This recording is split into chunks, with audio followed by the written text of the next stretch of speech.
রোহিঙ্গা ঢুকে ঢুকে আজকে পশ্চিমবঙ্গের ডেমোগ্রাফি চেঞ্জ করে দিয়েছে। আর আমাদেরকে অনেক সময় শুনেছি যে যখন হিন্দুরা খেপে যায় তখন বলে স্যাফরন টেররিজম, হিন্দু আতঙ্কবাদী। যদি হিন্দু আতঙ্কবাদী বলে কিছু থেকে থাকে, আমি চাই হোক তার প্রথম নাম হবে দিনতা ঘোষ। হ্যাঁ, আমি হিন্দু আতঙ্কবাদী। দেখো, মুখ্যমন্ত্রীর বলা, দেখো আমি বলছি মুখ্যমন্ত্রীর বলা আর ববি হাকিমের ধমকানো এক নয়। আমরা তো জানতাম যে ওই বললাম একটু আগে কবিতাটা, হেড অফিসের বড়বাবু, লোকটি বেজায় শান্ত, তার যে এমন মাথার ব্যামো, হ্যাঁ বাংলার মানুষ জানতো। এটা একটু চেঞ্জ করে দিলাম। তো উনি যে পাগল এটা জানতাম, কিন্তু ববিদাও যে পাগল হয়ে গেছে এটা তো জানা ছিল না। এই ধরনের ব্যক্তিদের কি আর এক মিনিটও পদে থাকার যোগ্যতা থাকে? যারা দাঁড়িয়ে বলে যে যারা মুসলমান ছাড়া অন্য ধর্মে জন্মগ্রহণ করেছে তাদের জন্মটা হচ্ছে দুর্ভাগ্যজনক, তাদের কি আর এক মুহূর্ত পদে থাকা চলে? হ্যাঁ, নিজেরা হকার বসাবে, আবার নিজেরা হকারদের গুঁড়োবে, তারপরেও এখানে বসে থাকবে। আচ্ছা, মেয়র বলেছেন, মুখ্যমন্ত্রী কি বলেছেন এরা ব্যর্থ।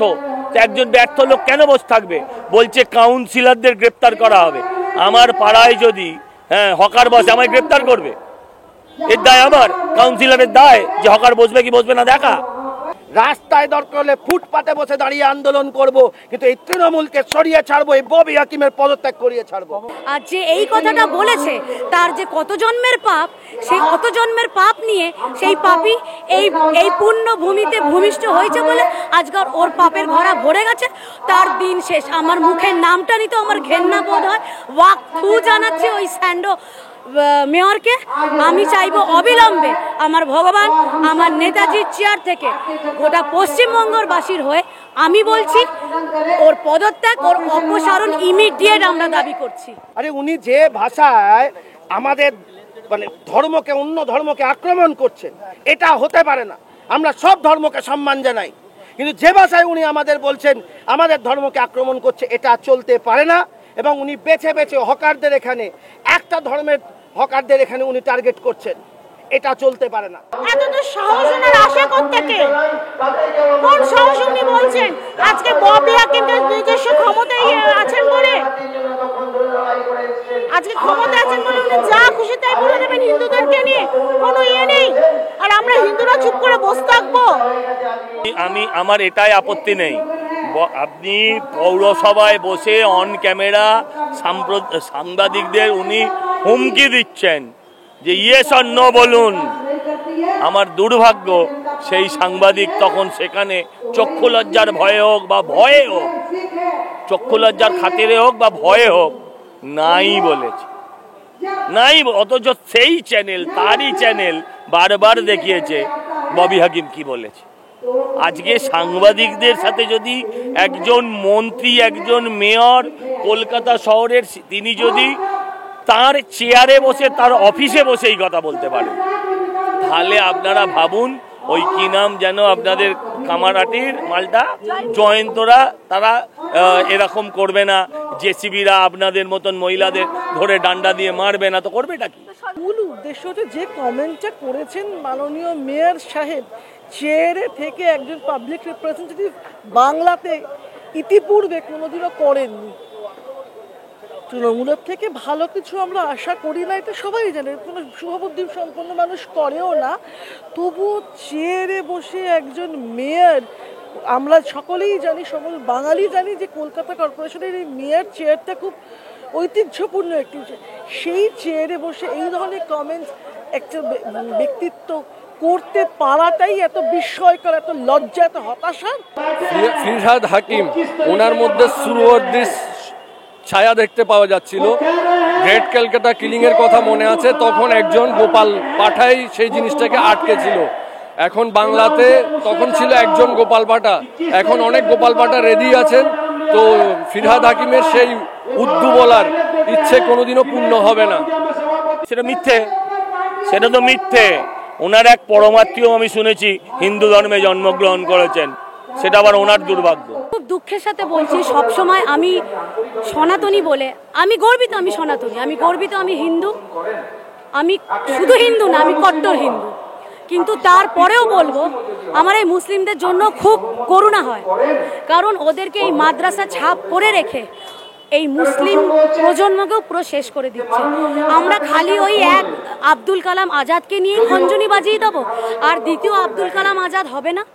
এখানে বাংলায় পুরোপুরি নৈরাজ্য চলছে একদম। এখানে 355 করে তবে নির্বাচন করানো উচিত, এবং এ বাংলায় 355 না করলে এ বাংলা আর কলকাতা বাঁচবে না। হিন্দুদের এত কমজোর ভাববেন না, আমরা চুপচাপ থাকি বলে ওটা আমাদের কমজোর না। কারা মানে ঘেউ ঘেউ করে বলুন তো? ফাঁকা কলসিতে আওয়াজ বেশি হয়, আমাদের কলসিটা ফাঁকা না, আমরা চুপচাপ থাকি, আমরা বাড়তে দিই, আমরা জানি কখন ছেঁটে দিতে হবে। অতএব হিন্দুদের যেন এবার কেউ কমজোর না মনে করে। একদম সাম্প্রদায়িক উনি সাম্প্রদায়িকের মতো কথা বলবেন, উনি কথা বলছেন সেইভাবে, উনি বলে উনি জিজ্ঞেস করছেন আপনারা বলুন না উনি কি।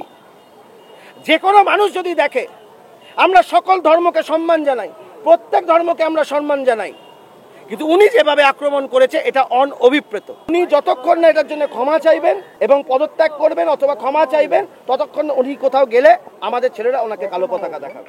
অপারেশন সানশাইনের নামে যে পকেট শাইনিং এর যে নতুন স্কিমটা তৃণমূল নিয়েছে তারও বিরোধিতা করার জন্য আমরা এখানে উপস্থিত হয়েছি।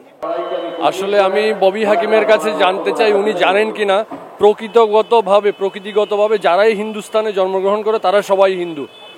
মুসলমান হলে তাকে মুসলমান ধর্ম একটি বিশেষ প্রক্রিয়ার মাধ্যমে গ্রহণ করতে হয়, খ্রিস্টানদেরকেও গ্রহণ করতে হয়, বৌদ্ধদেরকেও গ্রহণ করতে হয়।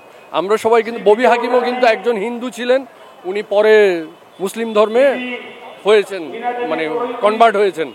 তো যে মন্তব্যটা করেছে খুবই দুঃখজনক। আমরা হিন্দুরা সহনশীল বলে এখনো গণতান্ত্রিক পদ্ধতিতে প্রতিবাদ করছি, না হলে নুপুর শর্মার কেস আপনাদের সবারই মনে আছে। আমরা ফ্যান মাসুম আক্তারের মতো মানুষকে প্রমোট করুন না। তো আমরা তো হাপিত্তাস করে মরে যাচ্ছি। আজকে আমরা মুসলিম মানে ভাবতাম সুফিবাদ, কোথায় গেল সেই সুফিবাদ? মুসলিম মানে তো আতঙ্কবাদ না, খালি ভুল বুঝিয়ে আরে ওদেরকে শিক্ষিত করে দিলে, ওদেরকে মাদ্রাসা থেকে তুলে স্কুলে ঢুকিয়ে দিলে শাসক দলের হয়ে ইট পাটকেলটা মারবে কে? ট্রেন বাসটা জ্বালাবে কে? এটাই তো করছে। আর এটাও হলফ করে বলছি, আমার রাষ্ট্রবাদী সনাতনী মুসলিম, হ্যাঁ রিপিট করছি, রাষ্ট্রবাদী সনাতনী মুসলিমরা এইগুলো করছে না। যে রোহিঙ্গাগুলোকে ঢুকিয়েছে, ওই বাংলাদেশি রোহিঙ্গাগুলো ঢুকে ওদেরকে পয়সা দিয়ে আজকে এই ম্যান মেড এই অশান্তিগুলো পশ্চিমবঙ্গের বুকে সৃষ্টি করা হচ্ছে। আমার মুসলিম ভাইরা এগুলো করতে পারে না, এটা আমরা বিশ্বাস করি না, কারণ তারা আমাদের সাথে হাতে হাত দিয়ে একসাথে আমাদের সাথে তারা পথ চলছে। এইসব থেকে তারাও বিরক্ত, তারাও এসবে বিরক্ত। এটা ভুল এজেন্ডা, এটা ছড়ানো হচ্ছে, ভুল প্রপাগান্ডা ছড়ানো হচ্ছে। এই মুসলিম আমাদের জাতীয়তাবাদী মুসলিম না, এরা প্রত্যেকে রোহিঙ্গা। হ্যাঁ, উনি তো তোষণের রাজনীতি করছেন। মনে আছে ওনার একটা মন্তব্য করেছিলেন যে ওরা দুধেল গায়ে, সে ফিরহাদ হাকিমও দুধেল গায়ের প্রতিনিধি, তো তোষণের জন্য চুপচাপ করে বসে আছে। না হলে এই চেয়ারে বসেছিলেন নেতাজি, তো সেই চেয়ারে আমাদেরকে মেনে নিতে হচ্ছে ফিরহাদ হাকিম একমাত্র তোষণের রাজনীতির জন্য, ভোট ব্যাংকের জন্য। সেই মাননীয় মেয়র পাকিস্তানের একজন সাংবাদিককে নিয়ে গিয়ে খিদিরপুরে দাঁড় করিয়ে বলেছিলেন, ইহা ভি এক মিনি পাকিস্তান হুয়া করতা হ্যায়। আমি বিশ্বাস করি পশ্চিমবঙ্গে বসবাসকারী, ভারতবর্ষে বসবাসকারী অধিকাংশ মানুষ যারা ইসলামে বিশ্বাস করেন তারা এর বিরোধিতা করবেন, তারা এর নিন্দা করবেন। আজকে সেই আবেদন নিয়ে আজকে আপনাদের কাছে যাকে আমরা গেঞ্জি পরে লুঙ্গি পরে ঘাটে আটশোয়া হয়ে টাকা নিয়ে এটাও বলতে শুনেছি, এত অল্প টাকায় আমি হাত দিই না, এ টাকা যদি আমরাই নিয়ে নেব তাহলে বাচ্চারা খাবে কি? আমরা দেখেছি সেটা। কিন্তু আমি তীব্র প্রতিবাদ জানাই যে গত কয়েকদিন আগে আমি বিশ্বাস করতাম, আমি ভালোবাসতাম যে এই মানুষটা দুর্গাপুজো করেন, এই মানুষটা ঈদও করেন।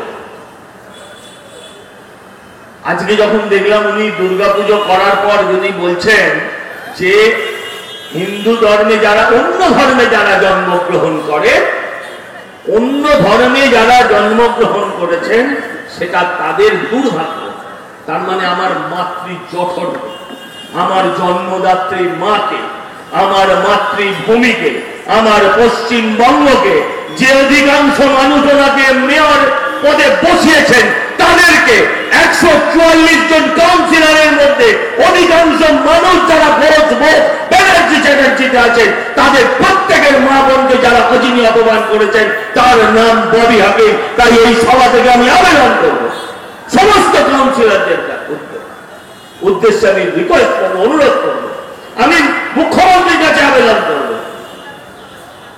যে আপনি ববিকে ভালোবাসুন। ববিকে বেশি ভালোবাসতে গিয়ে আপনাকে দীঘায় জগন্নাথ দেবের মন্দির করতে হচ্ছে। আমরা এই মন্দির তৈরির বিরুদ্ধে। আমরা রাম মন্দির করেছিলাম, সরকারি টাকায় রাম মন্দির করিনি ভাই। আমরা হিন্দুরা হিন্দুদের টাকায় রাম মন্দির করেছিলাম, মুসলিমদের টাকায় তাদের মসজিদ বানাবে, তারা তাদের আল্লাহর ঘর বানাবে, আমাদের কি বলা আছে?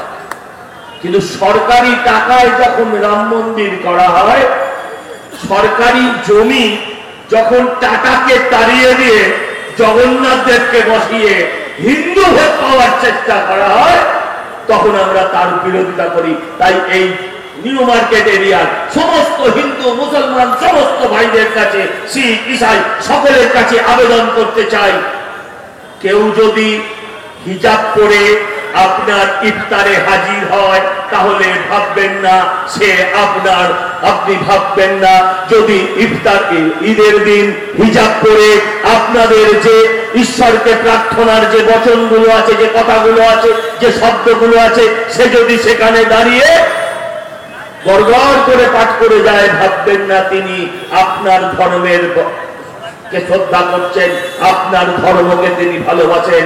জানবেন এই মুখ্যমন্ত্রী ভাইপো ছাড়া আর কাউকে ভালোবাসে না। বেশি মুসলমান করা হয়ে গেছে, তাই এবার দেখছেন এবার হিন্দু লাগবে, তাই কি করছেন? তাই উনি চলে গেছেন জগন্নাথ দেবের মন্দির বানা।